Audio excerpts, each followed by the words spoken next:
Hi there, Mrs. File here.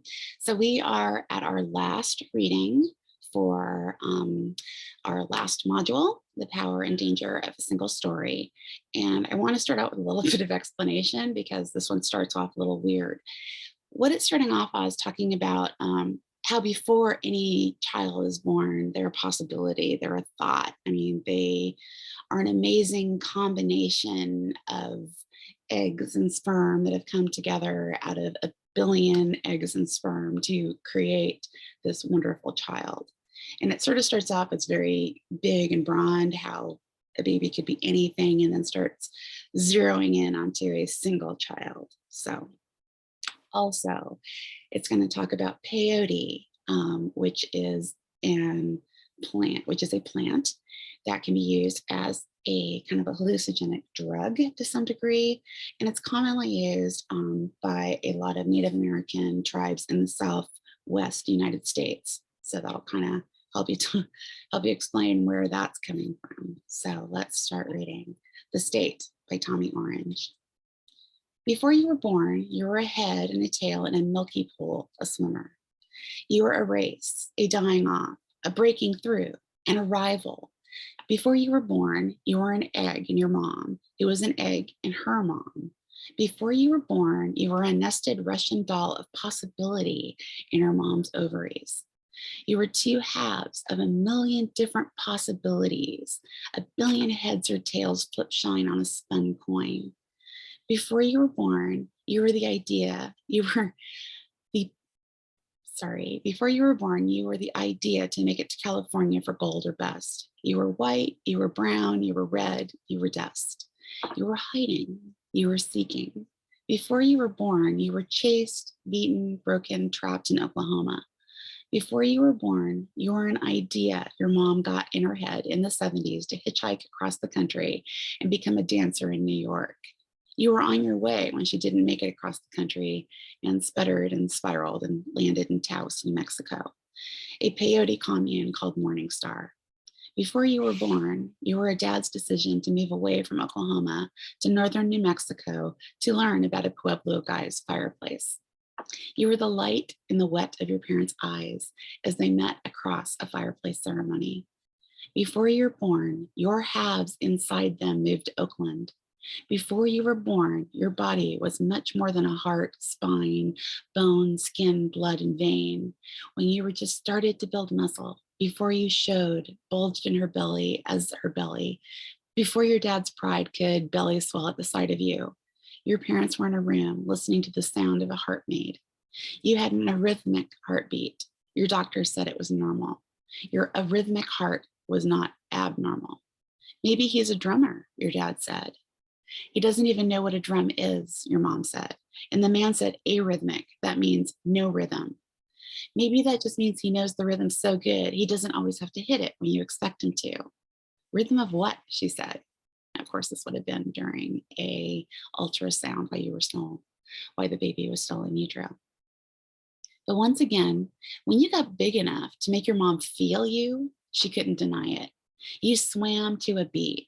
When your dad brought out the kettle drum, you'd kick in time with it, or in time with her heartbeat, or with one of the oldies mixtapes she'd made from records she loved and played endlessly on your Aerostar minivan. Once you were out in the world, running and jumping and climbing, you tapped your toes and fingers everywhere, all the time, on tabletops, desktops. You tapped every surface you found in front of you. Listen to the sounds things made back at you when you hit them. The timbre of taps, the din of dings, silverware clangs in kitchens, door knocks, knuckle cracks, head scratches. You were finding out that everything made a sound. Everything could be drumming, whether the rhythm was kept or strayed. Even gunshots and backfires, the howls of trains at night, the wind against your windows. The world was made of sound. But inside, every kind of sound lurked a sadness, a quiet between your parents after a fight they'd both managed to lose, or when you and your sisters listened through the walls for the early signs of a fight about to start, for the late signs of a fight reignited, the sound of a church service, the building wail of worship, Your mom speaking in tongues on the crest of that weekly Sunday wave. Sadness because you couldn't feel any of it, though you wanted to. You felt that you needed it, that it could protect you from the dreams you had almost every night about the end of the world and the possibility of hell forever. You living there, still a boy, unable to leave or die or do anything but burn in a lake of fire. Sadness came in the sound of your dad snoring in church, even as members of the congregation, members of your family, were being slain by the Holy Ghost in the aisle right next to him. Sadness came in the quiet of the street when your days got shorter and the end of summer and the kids weren't out anymore. In the color of that fleeting sky, sadness lurked. Sadness pronounced, slid into everything it could find its way into, through anything, through sound, through you. You didn't think of anything of the tapping or the knocking or drumming until you actually started drumming many years later. It would have been good to know that you'd always done something naturally. But there was too much going on with everyone else in your family for anyone to notice that you should probably have done something else with your fingers and toes than tap with your mind at the time, then knock the surfaces in your life like you were looking for a way in. You headed to a powwow. You were invited to drum at the big Oakland powwow, even though you quit the drum group. You weren't going to go. You haven't wanted to see anyone from work since you got fired, especially anyone from the powwow committee. But there's never been anything like it for you. The way the big drum fills your body, there's only the drum, the sound, the song. The name of your drum group is Southern Moon. You joined it a year after you started working at the Indian Center as a janitor. You're supposed to say custodian now or maintenance person, but you've always thought of yourself as a janitor. When you were 16, you went on a trip to Washington, D.C. to visit your uncle, your mom's brother. He took you to the Smithsonian American Art Museum, where you discovered James Hampton. He was an artist, a Christian, a mystic, a janitor. James Hampton ended up meaning everything to you. Anyway, being a janitor was just a job. It paid the rent, and you could have had earphones on all day. No one wants to talk to the guy cleaning up. The earphones were an additional service. People don't have to pretend to be interested in you because they feel bad that you're taking out their trash from under their desk and giving them a fresh bag. Drum group was on Tuesday nights, all welcome, not women though. They had their own drum group, Thursday nights. They were Northern Man. You first heard the big drum by accident one night after work. You come back because you'd forgotten your earphones, but you were just about to get on the bus when you realized they weren't in your ears when you most wanted them for that long ride home. The drum group played on the first floor. You walked into the room, and just as you did, they started singing. High-voiced wailing and howled harmonies that screamed through that big drum, through the boom of that big drum. The old songs that sang the old sadness that you always kept as close as skin without meaning to. The word triumph flashed in your head. What was it doing there? You never used that word. But that's what it sounded like to make those hundreds, but that's what it sounded like to make it through these hundreds of American years, to sing through them. It was the sound of pain forgetting itself in song. You went back every Tuesday for the next year. Keeping it wasn't hard for you. The hard part was the singing. You'd never been a talker. You'd certainly never sung before, not even alone. But Bobby made you do it. Bobby was big, maybe 6'4", 350. He said that because he came from 8 different tribes, he had to fit all of them in there, he said, pointing at his belly. He had the best voice in the group, hands down. He could go high and low. And he was the one who invited you in. If it were up to Bobby, the drum group would be bigger, would include everyone. He'd have the whole world on a drum if he could. Big Bobby Medicine. Sometimes a name just fits right. Your voice is low like your dad's. You can't even hear it when I sing, you told Bobby after group one day. So what? It adds body. Bass harmony is often underappreciated, Bobby told you, then handed you a cup of coffee. The big drum's all you need for bass, you said. A voice bass is different from drum bass, Bobby said. Drum bass is closed. Voice bass opens. I don't know, you said. Voice takes a long time to come all the way out, brother, Bobby said. Be patient. You walk outside your studio apartment on a hot Oakland summer day. In Oakland, you remember as gray, always gray. Oakland summer days from your childhood. Mornings so gray they filled the whole day with gloom and cool, even after the blue broke through. It's very foggy in Oakland. This heat's too much. You sweat easily. Sweat from walking, sweat at the thought of sweating, sweat through your clothes where it shows. You take off your hat and squint up at the sun. At this point, you should probably accept the reality of global warming, of climate change, the ozone thinning.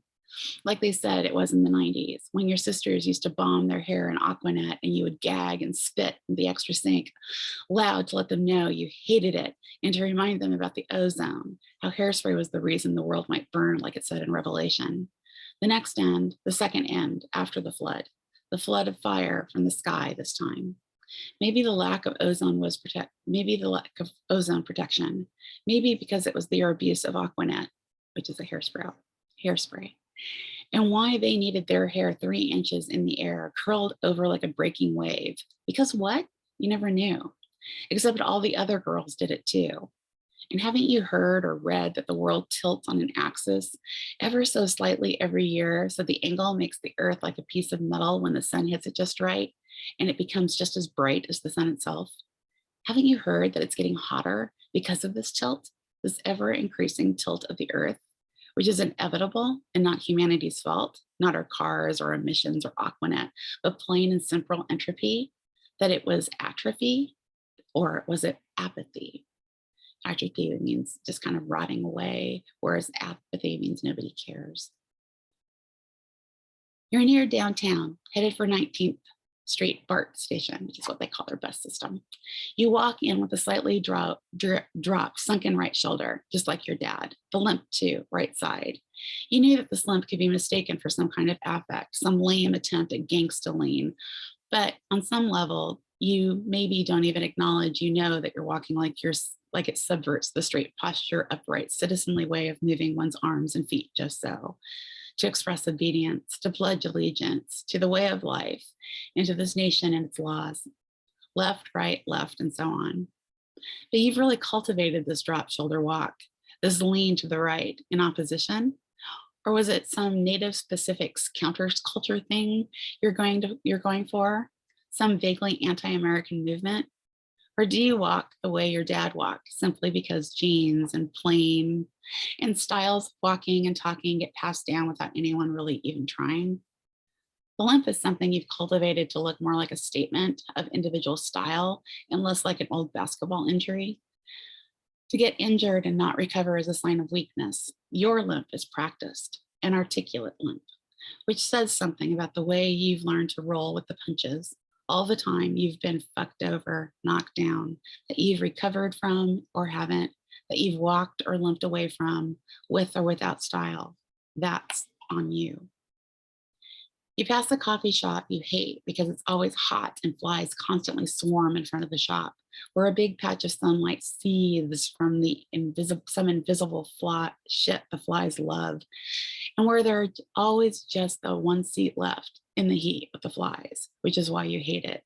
On top of the fact the place doesn't open until 10 in the morning and closes at 6 in the evening, to cater to all the hipsters and artists who hover and buzz around Oakland like flies themselves.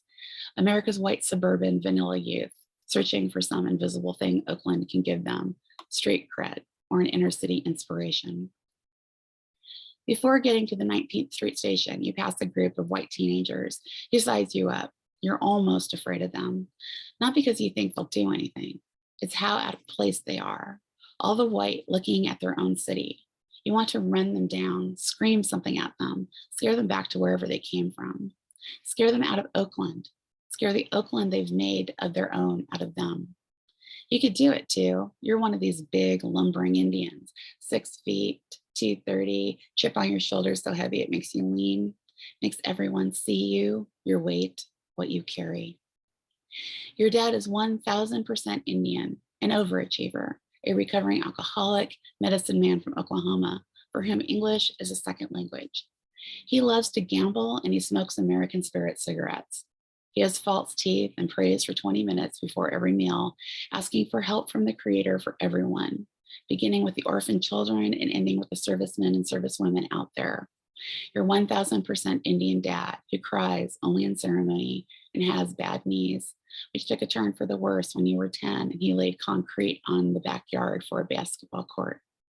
You know your dad could once play ball. He knew rhythm of the bounce, the head fake, the eye swivel, the pivot shift you learned how to do by putting in time. Sure, he leaned heavily on shots off the glass, but that was the way it used to be done. Your dad told you he hadn't been allowed to play ball in college because he was an Indian in Oklahoma. Back in 1963, that's all it took. No Indians or dogs allowed on courts or in bars. Your dad hardly ever talked about any of that, being Indian in Oklahoma, or even what he felt like now when he was a certifiable urban Indian, except sometimes when it suited him out of nowhere. You'd be riding in your dad's red Ford truck to the Blockbuster to rent a movie. You'd be listening to his peyote tapes, the tape staticky gourd rattle of the kettle drum boom. He liked to play it loud. You couldn't stand how unnoticeable the sound was, how noticeably Indian your dad was. You'd ask if he could turn it off. You'd put it on 106 KMEL or rap or R&B, but then he tried to dance to that. He'd push his big Indian lips out to embarrass you, stick one flat hand out to stab the air in rhythm to the beat, just to mess with you. That was when you turn the music off altogether.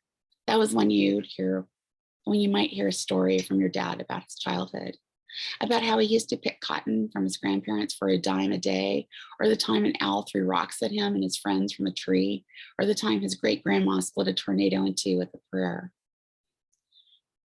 The chip you carry has to do with being born and raised in Oakland, a concrete chip, a slab, really, heavy on one side, the half side, the not white side. As for your mom's side, as for your whiteness, there's too much and not enough there to know what to do with. You're from people who took and took and took and took, and from people taken. You're both and neither. In the bath, you'd stare at your brown arms against your white legs in the water and wonder what they were doing together on the same body, in the same bathtub. How you ended up getting fired and was related to your drinking, which is related to your skin problems, which is related to your father, which is related to history. The one story you were sure to hear from your dad, the one thing you knew for certain about, what that it means to be Indian, what that your people, Cheyenne people, on November 29th, 1864, were massacred at Sand Creek. He told you and your sisters that story more than any other story he could muster. Your dad was the kind of drunk who disappears on weekends, lands himself in jail. He was kind of drunk who had to stop completely, who couldn't have a drop, so you had it coming in a way, that need that won't quit, that years deep pit you were bound to dig, crawl into, struggle out of. Your parents maybe burned a too wide God hole through you. That hole was unfillable. Coming out of your 20s, you started to drink every night. There were many reasons for this, but you did it without thought. Most addictions aren't premeditated. You slept better. Drinking felt good, but mostly there wasn't any real reason you could pinpoint. It was because of your skin. You always had skin problems. Your dad used to rub peyote gravy on your rashes. That worked a while until he wasn't around anymore. The doctors wanted to call it eczema. They wanted you hooked on some steroid creams. The scratching was bad because it only led to more scratching, which led to more bleeding. You'd wake up with blood under your fingernails, a sharp sting wherever the wound moved, because it moved everywhere, all over your body. And blood ended up on your sheets. And you'd wake up feeling like you dreamed something as important and devastating as it was forgotten. But there was no dream. There was only the open, living wound, and it itched somehow on your body at all times. Patches and circles and fields of red and pink, sometimes yellow, bumpy, pussy, weeping, disgusting, the surface of you. If you drank enough, if you didn't scratch at night, you could deaden the body that way. You found your way in and out of a bottle, found your limits, lost track of them. Along the way, you figured out that there was a certain amount of alcohol that you could drink that could, the next day, produce a certain state of mind, which over time began to refer to privately as the state. The state was a place you could get to where everything felt exactly precisely in place. And where and when it belonged, you belonged, completely okay in it. Almost like your dad used to say, in it, like, isn't that right? Or isn't that true? But each bottle you brought was a medicine or a poison, depending on whether you managed to keep it full enough. The method was unstable, unsustainable, unable to be done totally. To drink enough, but not too much for a drunk, was like asking an evangelical not to say the name of Jesus. And so playing drums and singing those classes have given you something else, a way to get there without having to drink and wait and see if the next day the state might emerge from the ashes. The state was based on something you read about James Hampton years after your trip to DC. James had given himself a title, Director of Special Projects for the State of Eternity. James was a Christian, you are not, but he was just as crazy to make enough sense to you. This is what made sense. He spent 14 years building an enormous piece of artwork out of junk he collected in and around the garage he rented, which was just about a mile from the White House. The piece was called The Throne of All, the Third Heaven of Nations Millennium General Assembly. James made a throne for Jesus' second coming. What you get about James Hampton is his almost desperate devotion to God, waiting for God to come. He made a golden throne from junk. The throne you were building was made of moments, made of experiences. In the state, after excess drinking, made of leftover unused drunkenness, kept overnight, drained, min-soaked fumes you breathed in the throne from, to a place where you could sit. In the state, you were just as unhinged enough to not get in the way. The problem came from having no drink at all. The night before you got fired, drum class was canceled. It was the end of December, the approach to the new year. This kind of drinking was not about reaching the state. This kind of drinking was careless, pointless, one of risks, the consequences of being the kind of drunk you were and will always be, no matter how well you learn to management. The night's end, you'd finished a fifth of Jim Beam. A fifth is a lot if you don't work your way up to it. It can take years to drink this way, alone on random Tuesday nights. It takes a lot from you, drinking this way, your liver, the organ doing most of the living for you, detoxifying all that shit you put in your body. When you got to work the next day, you were fine, a little dizzy, still drunk, but the day felt normal enough. You went into the conference room, the powwow committee meeting was happening. You ate what they called breakfast enchiladas when they offered them. You met a new member of the committee.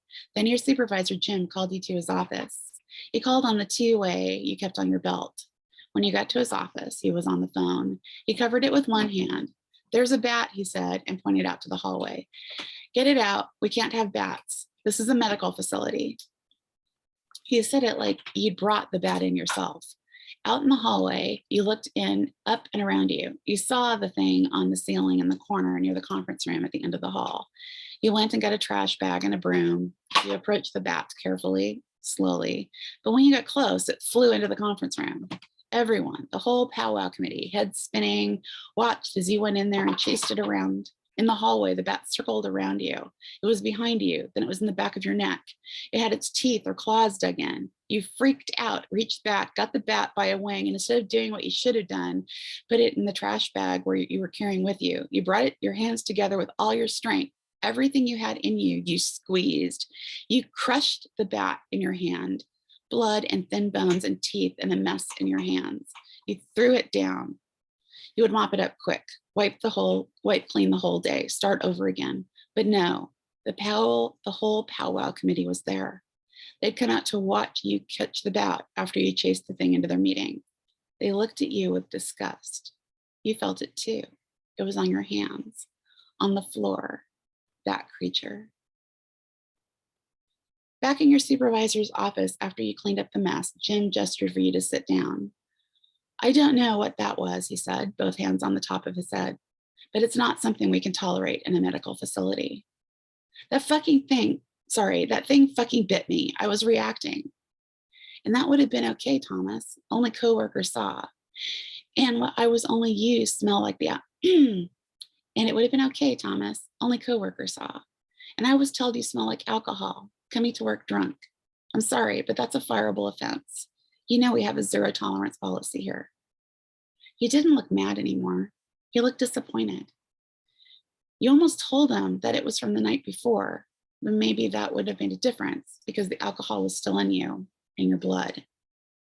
I did not drink this morning, he said. You almost crossed your heart. You'd never even done that when you were a kid. It was something about Jim, like he was a big kid. He didn't want to have to punish you. Crossing your heart seemed like a reasonable way to convince Jim that you were telling the truth. I'm sorry, Jim said. So that's it? I'm being fired? There's nothing I can do for you, Jim said. He stood up and walked out of his office. Go home, Thomas, he said. You get down to the train platform and appreciate the cool wind or breeze or whatever you call the rush of air the train brings before it arrives, before you even see its lights, because of how much it cools your sweaty head. You find a seat in the front of the train. The robot voice announces the next stop by saying or not saying exactly, but whatever it is they call that robots speak. The next station is 12th Street, Oakland City Center. You remember your first powwow. Your dad took you and your sisters, after the divorce, to Berkeley High School gym, where your old family friend Paul danced over the basketball lines with that crazy light step, that grace, even though Paul was pretty big and you'd never thought of him as graceful before.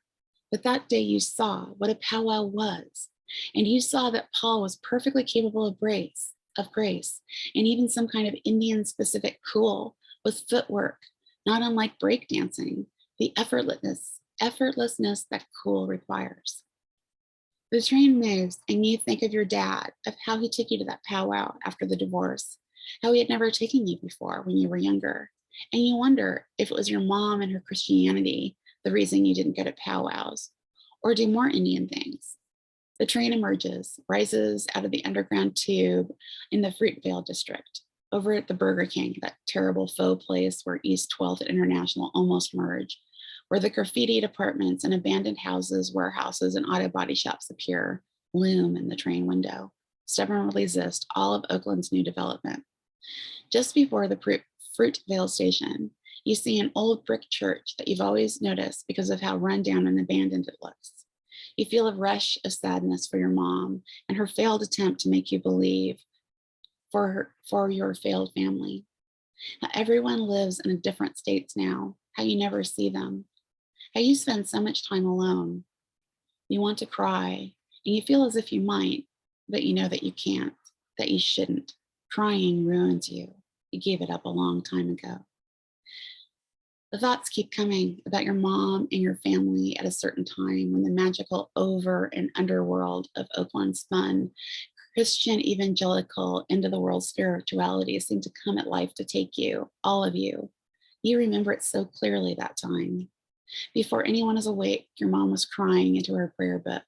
You knew this because you saw the tear stains in her prayer book. You looked into that book more than once because you wanted to know what questions she might have asked God, what private conversation she might have had with him. She who spoke that mad angel language of tongues in church, she who fell to her knees, who fell in love with your dad at Indian ceremonies and later called him demonic. Your train leaves the Fruitvale station, which makes you think of Diamond Park, which makes you think of Vista Street. That's where it all happened, where your family lived and died.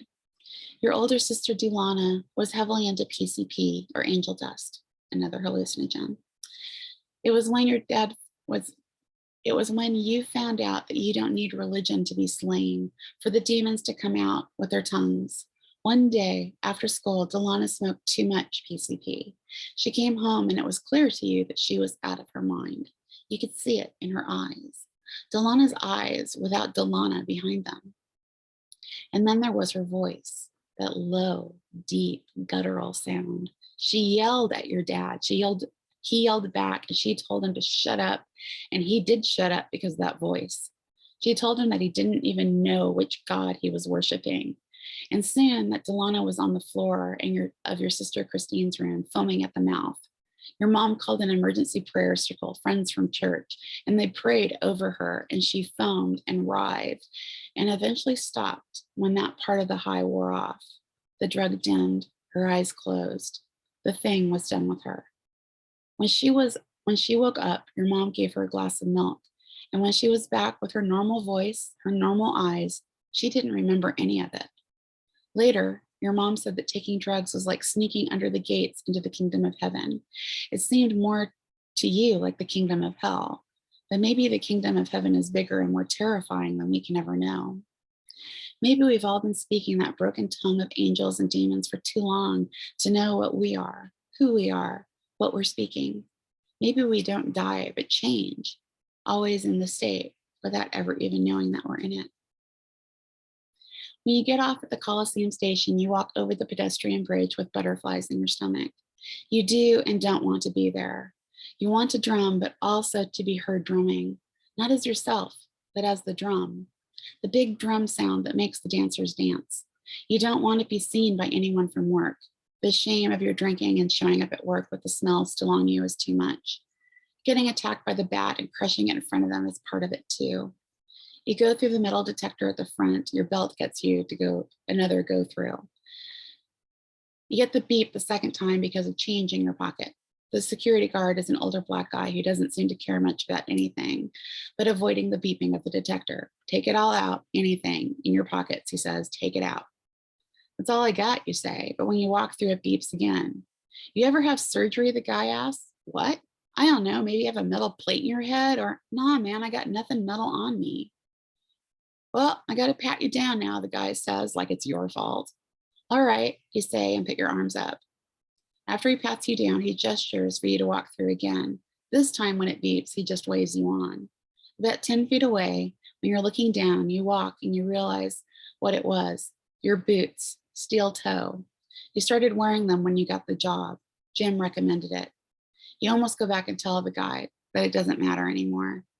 You find Bobby Big Medicine under a canopy. He nods when he tilts his head towards you, open to the open seat at the drum. There's no small talk. Grand entry song, Bobby says to you, because he knows everyone else knows. You pick up your drumstick and wait for the others. You hear the sound, but not the words that the powwow MC is saying, and you watch for Bobby's stick to go up. When it does, it feels as though your heart stops. You wait for the first hit. You pray a prayer in your head that no one in particular, about nothing in particular. You clear away for prayer by thinking nothing. A prayer would be the hit and the song and the keeping of time. The prayer will begin and end with the song. Your heart starts to hurt from the lack of breath when you see his drumstick go up and you know that they're coming, the dancers, and it's time. Okay, so this about a segment of the population, Native Americans, who particularly tend to have problems with alcohol. One of the main reasons they have the addiction problems they do, particularly with alcohol, is the fact that there was never wheat grown in the United States naturally. So they were never exposed to wheat, and most alcohol are grain-based products. So they have no internal immunity to kind of be drunk without getting completely drunk. So that part of it is actually medicinal, or not medicinal, but part of it is a physical issue with addiction. But the sadness, the being caught between two worlds, I think a lot of us, anybody who's biracial, obviously, but people who had parents with much different religions, like I did, can understand that kind of being caught between two worlds and not feeling like you really exist in either one. And I think this is a nice, powerful story because it really gives you an insight into understanding a segment of the population that a lot of us don't have a whole lot of experience with. And that beep means dinner's ready. So I will say goodbye for now. All right. Congratulations, you've made it to the end of the last reading of the last module. Thank you so much. Again, any questions, please feel free to come and talk to me. Okay. All right. And